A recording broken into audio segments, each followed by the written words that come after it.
挽回水無月さあ心ゆくまで Alright lads, so what we have here right now very well might be our first look at an upcoming DLC character, YACHIRU UNOHANA. Well, I guess in this case, we're not actually YACHIRU, we're starting off as Retsu. And this seems to be how the character might eventually play out on release, although keep in mind, this is an early build. We're currently using what is in the game's files to have this right now.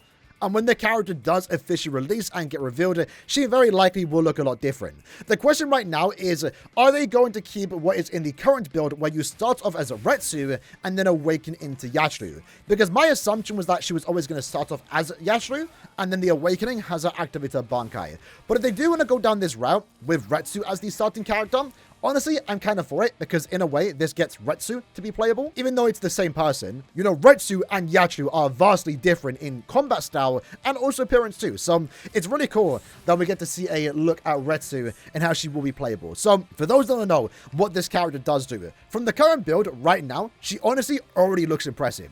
So this is going to be her light attacks, just 3 simple attacks using her blade, but it's unsheathed. So I guess that kind of makes sense for Retsu. Just 3-hit combos. Her flash attacks is going to be, again, another attack with the blade unsheathed. But you do combo that into Tenran. So nothing super crazy there. But I guess we can do something like this and then flash step. And only when you flash step into an attack do you actually unsheath the blade and kind of get a glimpse of what you might be seeing with YACHIRU UNOHANA. And the same can be kind of said for her signature move. So in this case, it's a slash forward. And the attack itself can be pressed twice, but if you press it once, you just do a slash forward. If you press it twice, you are kind of locked into a third slash, which for some reason, as of right now, because we are in an early build, you actually can't land that final hit. So we land this first hit, the second one lands, the second one does, and the third one doesn't. Likewise, when we go ahead and land this combo once more, I believe the 4th hit is missed, and then the 5th hit, the Kilo attack at the end, they can just guard against it. When it comes to a breaker animation, this is what it looks like. You actually can't combo into the light attack. You don't have enough range to it. She doesn't lunge forward enough, but you can do it, the flash attack and then do that into this.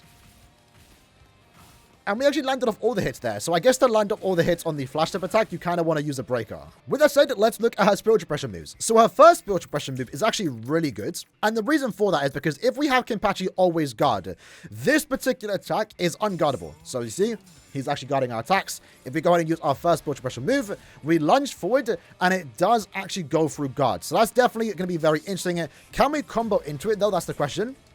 Seems like we can. So that's going to be really good for anyone that's playing super defensive and passive. You can punish them with this particular attack. And this attack in particular too does get better once you awaken. And we'll showcase what I mean by that in a few minutes time. When it comes to a second spiritual pressure move, this is where it also gets kind of crazy. So let's go ahead and have Kenpachi attack us, because this attack is actually a parry attack. However, there's 2 things to it. So if we let it off super early, like now for example, we don't take any damage, but it doesn't do anything. It doesn't do anything.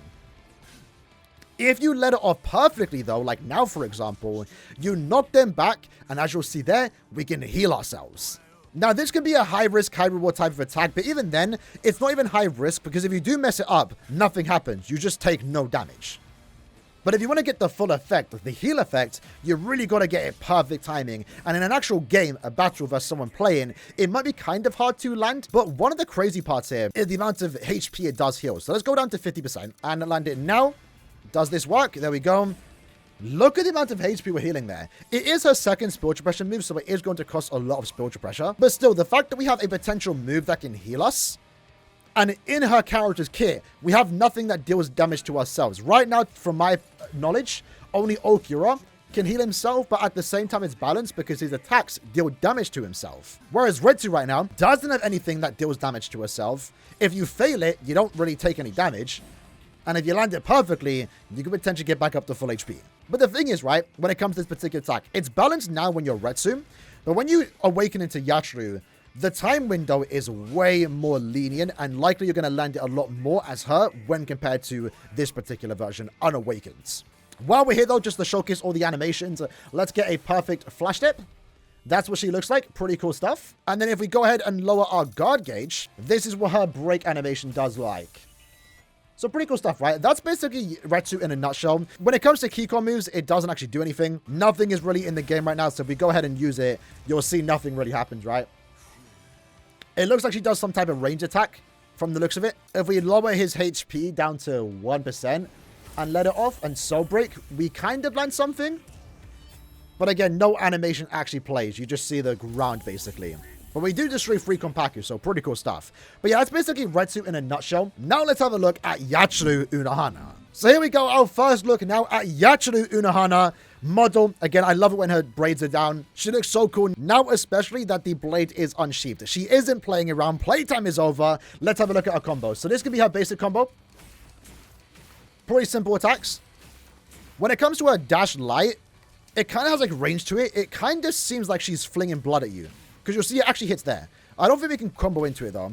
If we're close enough though, I think we can, yeah. So that's actually pretty good on range. When it comes to her dash flash attack, really cool animation to it. Pretty good damage too. And her flash attacks will be as expected. Just a flurry of slashes. Let me quickly heal Kenpachi though. And comboing these attacks looks something like this. Really cool animations. Like, man, this character's going to be insane. And while we are here, when it comes to our Keycon animation, because it will change once we do get our fighting spirit to max. So right now, when it isn't maxed and you let off a Keycon move, never mind, Kenpachi's guarding it. While we once more can't see the actual Keycon move itself, it does have a unique animation where we lunge forward, right? And then at this moment, something happens. We put our hand in the sky and we grab the blade. So I have a reason to believe we maybe throw the blades and then collect it in the end. And that's only right now. Once our fighter spirit is maxed, the animation will change. And likewise, the Keycon move animation will change too. But again, you don't get to see this one. But the pose she does beforehand kind of resembles her Bankai pose. So I'm really not sure what the animation is going to play or look like with that. But if we go ahead and reset our positions, let's showcase the spiritual pressure moves. So like I said, the first spiritual pressure move does go through enemies' guards. So this is going to be really good because what I mean earlier is that you do get a second effect. Now we actually get a gauge effect. And this gauge can be filled in 2 different ways. The first one, again, is by landing this first spiritual pressure move. The second one is by holding down your signature move. So holding it down, it charges it up. And keep in mind, when we actually attack Kenpachi or take attacks itself, the gauge does actually get lowered. So you're kind of encouraged not to attack when the gauge is full for some reason. Let's charge it up. And when it is full, hold forwards, press the signature move, and it just shoots potentially blood. Now look at that. That's actually really cool. Range isn't the best. Let's go ahead and get Kenpachi off guards. But from the looks of it, it is what we wanted to see with a character like this. It seems like she's literally just flinging blood at you, which looks really cool. Even though we can't even see the blood effects, I'm sure it's going to look even better when she does release, right? So let's charge it up once more. Now, you don't only have one attack with this. You can actually hold down and let off a flurry of slashes, 3 of them in this case, and do more damage. But it obviously does consume more gauge. I don't think I found a way to combo it into this attack. It just seems like something you want to do when they're playing back. Maybe if you catch them off guard, you can potentially deal damage from far away. Not too far though. You want to make sure you are a tad bit close. Like this range, for example, seems perfect. 2k damage doesn't seem too bad. And like I said, it's going to be super easy to fill because you can just sit back, hold down B or circle depending on your controller, hold on the signature move to charge it, or let off your first spiritual pressure move, which is super easily done because they can't guard against it. Now, when it comes to a second spiritual pressure move, like we've already stated, it is a parry attack, but the window for the parry is way more large. And look at the healing effects we're getting here. So this definitely could be a problem in the future because we're already back up to full HP. I mean, not often are you going to be able to get this off multiple times. You're likely only going to be able to use it once before, you know, you run out of spiritual pressure. But that's still insane, especially with the fact that, you know, it's dealing damage back now. A good amount of damage too. And the parry window is just way more open compared to when you are Retsu. With Retsu, it's more balanced. With YACHIRU, it seems a bit broken, at least as of right now in the current builds. But yeah, other than that, let's just continue to showcase some of her attacks here. Really cool stuff. I very much do like the animation that she has going for her. Let's do the breaker. Now, the breaker is kind of interesting because from the looks of it, I think in this direction we can see it, is she kind of hits with her left hand, which there's nothing there. So maybe this is going to be an attack that she does do in the anime, where she has a small blade and she kind of like dashes it at you. Or throws it at Kenpachi. Maybe that's just me wanting for that to be it.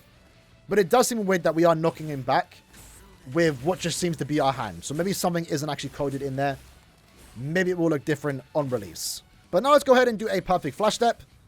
This is what she does like behind Kenpachi. Really cool stuff. And then now let's lower our guard gauge down to 1. And then this is what she looks like when her guard is broken. You get a better look at the scar on her chest. And while we are at the showcasing some of the other attacks, she does have one more combo here where if you do a light into a signature move, you do a different type of attack. So you actually do get to use your signature move, even if it isn't full. But I assume it maybe does a bit more damage when it is full.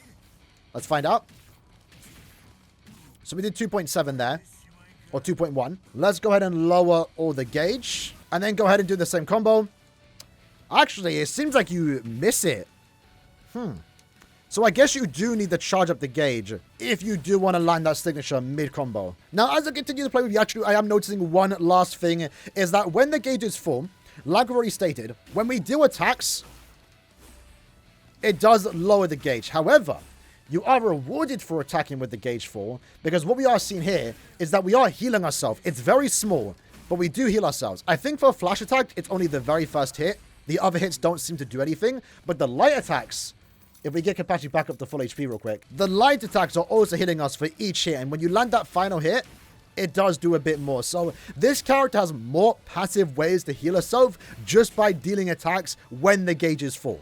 So you have two ways to go about it. When your gauge is full, you either let off a flurry of attacks from a distance, or you keep the pressure high and heal yourself just by dealing attacks. So just from the current build of what we have with YACHIRU right now, even though she's unfinished, she looks impressive, man. She has an unguardable first spiritual pressure mover that automatically charges the gauge. With that gauge, you can attack from afar. You can hold it down to let off a flurry of attacks. Otherwise, you can go close, do more attacks, and heal yourself again. That's crazy, right? And then if Kenpachi's attacking us, we can just parry and heal ourselves even more. And we're doing all that while also using YACHIRU, a cool looking character. And I can only imagine she's going to look a lot better when the character does release. So with that said, I hope you guys enjoyed the video. Our first look at what might soon to be our first DLC character. Let me know what you guys think about it in the comments below. And I'll see you guys next time. Take care and peace.